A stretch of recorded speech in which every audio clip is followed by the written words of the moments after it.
give me my liberty. You'll have to wait for that. You've got to earn our confidence first, and don't get angry when I give the order for you to be searched. You might have dangerous weapons on you. All right.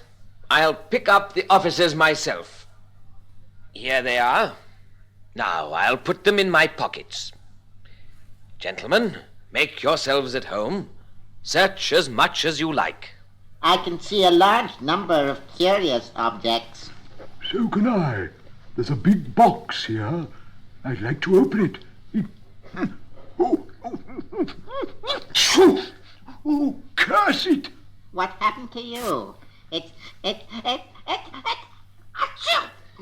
You oughtn't to have opened my snuff box. Your noses are too delicate. It's treachery unworthy of a gentleman. What an uncivilized custom, putting that horrible powder in his nose.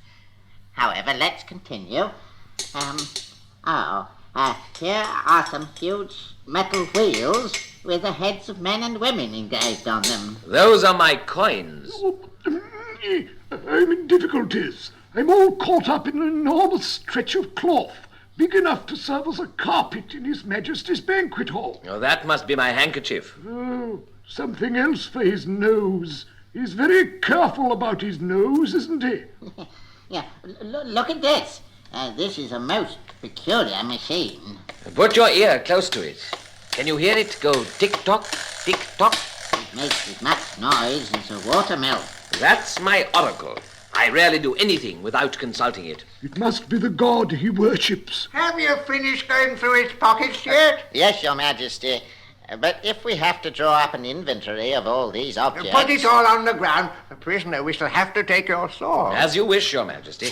I'll just whirl it around my head a little so that you can hear the sound it makes. Gentlemen, remember your dignity.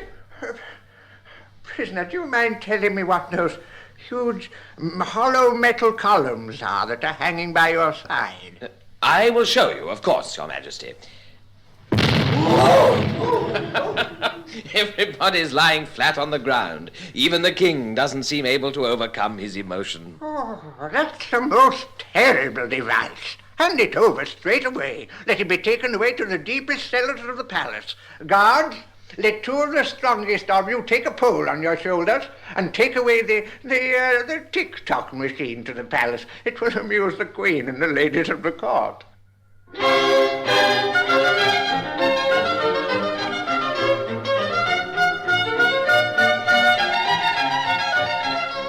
I remained a prisoner for a fairly long time. I did my best to be as nice as possible to the little creatures who came in greater numbers daily to watch my habits. My good behavior was appreciated by everyone, and little by little they became used to me. Sometimes I used to lie down on the ground and let 5 or 6 of them dance on my hand. And finally, the little boys and girls just used to play hide-and-seek in my hair.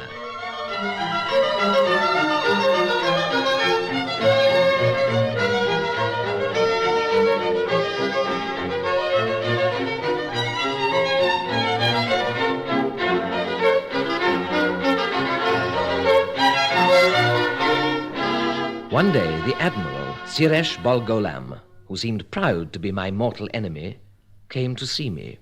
You are going to be set at liberty, but there are certain conditions that you must obey. Let me read you what His Majesty has decided. First condition, the man-mountain must not leave the kingdom without our permission. Second condition, he must not walk anywhere save on the main roads. He must not lie down in our meadows or our fields. Third condition, he must be very careful not to walk upon the citizens of Lilliput, nor upon their horses, nor their carts. He must not pick anybody up without permission. Fourth condition, he must be our ally against our enemies from Blefuscu, and he must do everything in his power to wipe out their fleet, which is being prepared at the moment to destroy us. I accept these conditions. Very well. Now, hold your right foot in your left hand, put the middle finger of your right hand on the top of your head, and your thumb on the tip of your right ear, and swear. There. I swear to respect these conditions. Let the prisoner be freed. And since I'm now freed, I should like very much to visit the capital of your kingdom.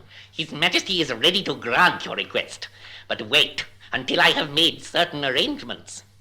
Guards, put warning system number 1 into action. Very good, Your Highness.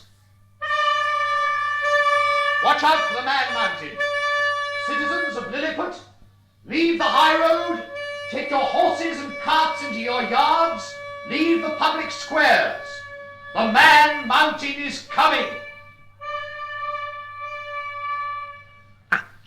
You can go now, sir. Our herald has cleared the way. But watch out. I know what precautions I must take. Would you like to come with me on my shoulders, Admiral?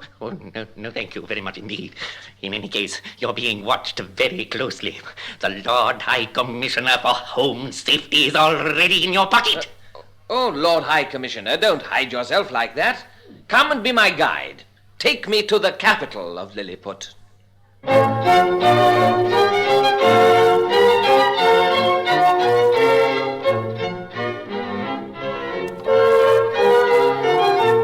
My word, it is a beautiful town. Simple design, but very beautiful indeed. It's in the form of a square, and it has 2 main streets which divide it into 4. Everybody is on the roofs of their houses or in their attics. There's a large crowd. There must be at least 500,000 people. There are 503,476 registered citizens. Oh, good heavens. When I'm on your shoulder, I'm higher than the roof of the Royal Academy. The rector of the Academy will be very annoyed when he hears this. So the tallest building is the Royal Academy. Learning is very much respected in this country, I see. But at the crossroads, there's an even larger building. It comes almost up to my chin. That's the Royal Palace. I must have a look at that. What a wonderful ornate building. What a luxurious place. Crimson velvet armchairs, gold hangings. There's a throne studded with marvelous stones.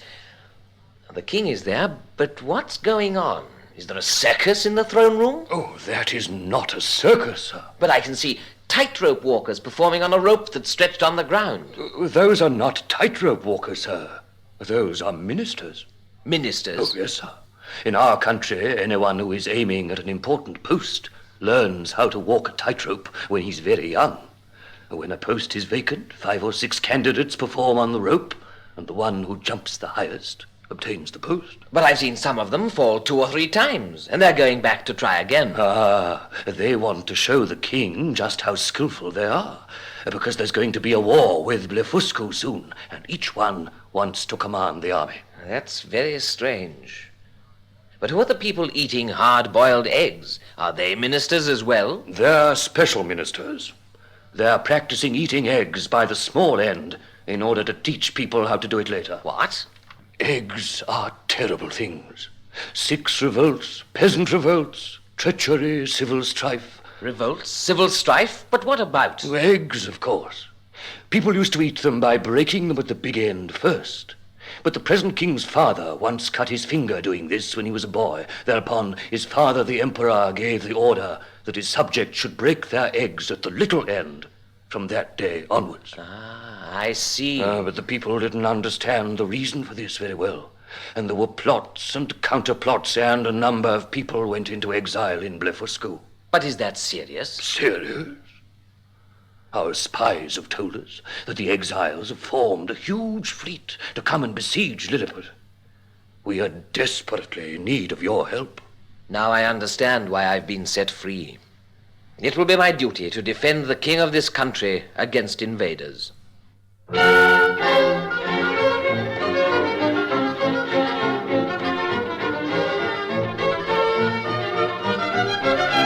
Ladies and gentlemen, I have here a special authorization from His Majesty to relate to you the exploits of our guest, the Man Mountain, who has just set out all alone to fight against the Blefuscudian fleet in its own home port. I have taken up a position on a small hill just outside Lilliput, and with a pair of powerful binoculars, I can just see the Blefuscudian port quite easily. It's about 150 glumphumps from here. A few yards, according to our guest. I can see him now. He's swimming towards Blefuscu. He's within shooting range of the Blefuscudian fleet. He's not taking the trouble to shield himself. He's going straight on. The enemy sailors have seen him. What are they going to do? Oh, they've launched a fierce salvo of arrows against him. This is terrible, terrible, terrible. Our man Mountain's going to be killed. But no, he's just coming into port. He's getting out of the water. He's 3 times as tall as the biggest of their 3 masters. All the enemy sailors are in flight now. They're leaving their ships and heading for shore. Ladies and gentlemen, they have abandoned their ships. The Blefuscudian fleet is ours. But how's he going to take the ships? I can't see very well.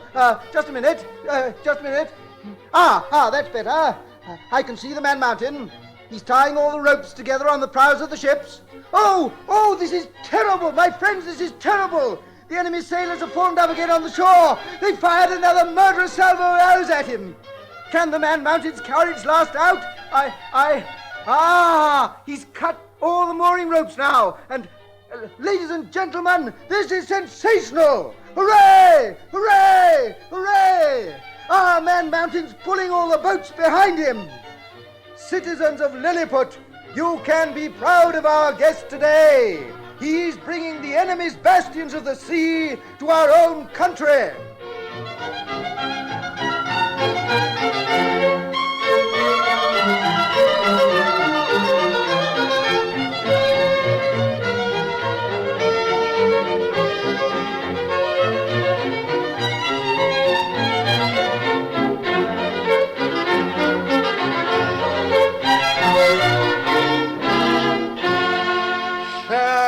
Have shown yourself worthy of our people. I hereby appoint you to the post of Grand Nardak in my kingdom. Together we shall accomplish many things. I am your majesty's most humble servant. Our superiority over Blefuscu is no longer in doubt. We will force these troublesome, treacherous people to give in. And all my subjects, both in Lilliput and Blefuscu, will break their eggs at the little end. Your Majesty, I deeply regret to inform you that I shall never take part in forcing a free people into such slavery.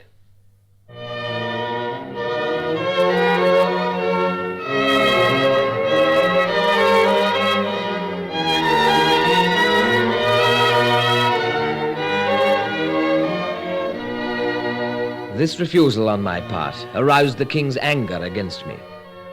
The king's counselors, too, were angry at the thought of losing all the important positions in the enemy country.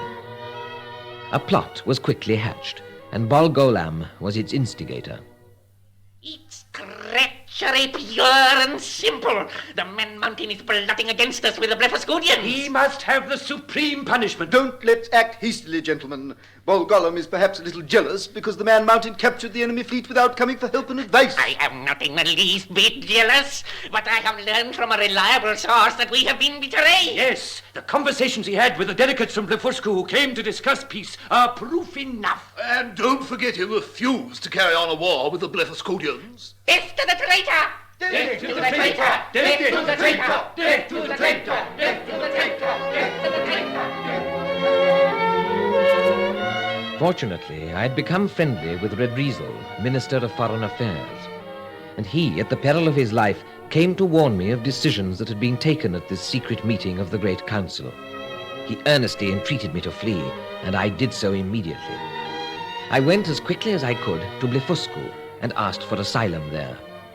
The king of Blefuscu welcomed me in the kindest possible way. Welcome, dear sir, welcome. You struck a terrible blow against us when you destroyed our fleet, but you have obviously understood that it is better to be our ally than our enemy.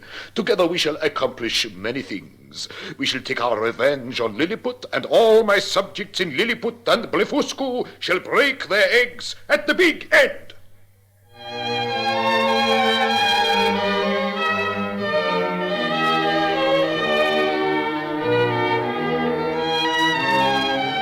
I was caught in a trap. I didn't want to be instrumental in creating unhappiness in either of these kingdoms, so I began to consider the problem of how to get back to my own country. I had a stroke of luck. One day I was walking along the coast, and I came across a small boat that had obviously been torn off a ship during a storm. And so, on the 24th of September, 1701, I set sail towards where I imagined Van Diemen's Land to be.